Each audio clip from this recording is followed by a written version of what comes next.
फडणवीस सरकारचं पहिलं अर्थसंकल्पीय अधिवेशन 3 मार्च पासून सुरू होणार आहे। 10 मार्चला अर्थमंत्री अजित पवार राज्याचा अर्थसंकल्प सादर करतील आणि या अर्थसंकल्पात लाडकी बहीण योजनेचा हप्ता 1,500 वरून 2100 होणार का हे पाहावं लागणार आहे।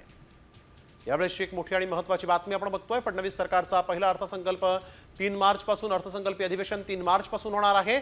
लाडकी बहीण योजनेचा हप्ता 2100 रुपये होणार आहे का हा प्रश्न आता या ठिकाणी उपस्थित झालेला आहे। 3 मार्च पासून राज्याचं अर्थसंकल्पीय अधिवेशन सुरू होणार आहे। फडणवीस सरकारचं पहिलं अर्थसंकल्पीय अधिवेशन आहे।